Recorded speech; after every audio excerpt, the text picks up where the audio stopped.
تاني مع بعض. لحضرتك بقى سؤال اخير، شفت ازاي هذه الهجمات اللي على السوشيال ميديا، قاطع وكذا جنسيه دي قاطع ومحلات معرفش ايه، شفت ازاي الحمله دي؟ يعني احنا طبعا يعني تابعنا يا فندم الحمله، لكن بطبيعه الحال يعني اتفق مع حضرتك تماما ان هي مرفوضه تماما. مصر ونحن نتحدث عن كافه الجنسيات وليس الاشقاء صحيح السوريين فقط. مصر لا يمكن ان تقاطع اي مواطن من دوله شقيقه. مصر تحتضن الجميع، ولذلك نؤكد أن تلك الحملات لا تمثل مجموع الشعب المصري الذي يتصف ويعني يشيد بكرمه المؤسسات الدولية، ولا يوجد أدنى شك لدينا أن تلك الحملات لا تمثل الشعب المصري العظيم. نعم. ولا نعيرها بطبيعة الحال أي اهتمام لأنها لا تعبر عنا ويعلم. خلاص بعد الكلمتين بتوع المستشار الحمصاني متحدث باسم مجلس الوزراء، بعد الكلمتين دول كل مصري فينا من اللي شاركوا في الحملة اللي عنده مراية يبص فيها ويتف على نفسه، واللي قاعد جنب حد يخلي الحد دي قلمين يرقعوا قلمين ليه. ويا ريت كمان لو حد جاره لاجئ سوداني او لاجئ سوري او لاجئ يمني من اللي بيشتمونا كل يوم على السوشيال ميديا وبيشتمونا يعني بالشرف وبالتحدي، واحنا قاعدين بفلوسنا وانتوا شحاتين وانتوا اطلعوا لجاركوا ده اللاجئ ده وخلوه يضربكوا او يسفخكوا قلمين ويديكوا ويتف عليكوا ويديكوا على وشكوا بالجزمه باوسخ شبشب عنده اذا كان عنده شبشب. فليه؟ لانه المتحدث باسم مجلس الوزراء طالع بيقول احنا لا نأبه بالحملات ديت وان ضيوفنا الكرام ومش الكرام. خلاص احنا كشعب مصري احنا مش كرام واحنا شريرين ووحشين، وطلعنا لجان وطلعنا بقى ممولين وطلعنا متصهينين وطلعنا طبعا لما يقول على حد كرام واحنا يبقى احنا مش كرام، وان احنا يعني ذباب الكتروني زي ما اللاجئين على السوشيال ميديا بيسمونا ذباب الكتروني.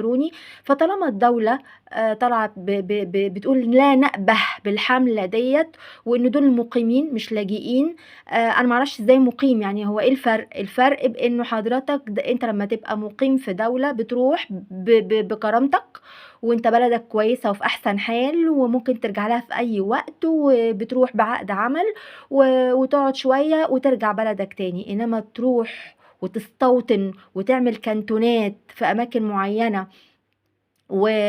وبعدين وزي ما قلت لكم قبل كده من كام سنة حد من واحد زميلي شاف لاجئ سوري فاتح عيادة معرفش ازاي وكاتب عليها، والكلام ده انا وصلته لفوق على فكرة، وصلته ووصل وانا عارفة ان هو وصل يعني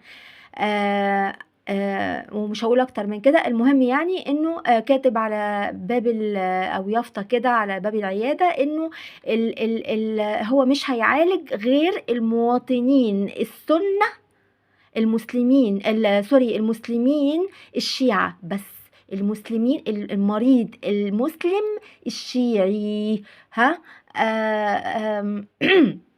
فطبعا دول مواطنين او مقيمين كرام، احنا ملناش اي 30 لازمه. فيا جماعه احنا طلعنا لجان واحنا اسفين يا دوله، وانا من هنا ومن مكاني هذا بطالب اول مره فعلا اطالب بتغيير الحكومه دي. يعني لو السيسي قال في وقت من الاوقات انهم ضيوف دي حاجه سياسيه، انما نطلع نعيب في الشعب المصري من واحدة هي وجوزها معهم جنسية غير مصرية وبيتباهوا بيها ودايما هواهم لاتجاه البلد دي وبيدافعوا. طب هو السعودية اللي هم واخدين جنسيتها دي ما اخدتش اللاجئين ليه؟ ده غير بقى موضوع تاني في ناس كتير بيقولوا لي اتكلم عليه، اللي هو انه عايزيني اتكلم في انه الدولة تعمل قانون تمنع جواز اللاجئ السوري من المصرية،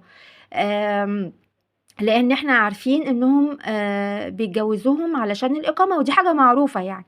لكن طبعا بما اننا طلعنا لجان وذباب الكتروني وان احنا ملناش 30 لازمه ودول مقيمين كرام، فخلاص انا دلوقتي هقفل معاكم الفيديو ده وهروح للمرايه وهتف على نفسي، وهروح لابويا وامي دلوقتي يدوني قلمين على وشي، وهطلع للاجئين اللي فوقينا وانزل للاجئين اللي تحتينا، اخليهم يطلعوا اوسخ شبشب عندهم ويضربوني بيه. مع السلامة.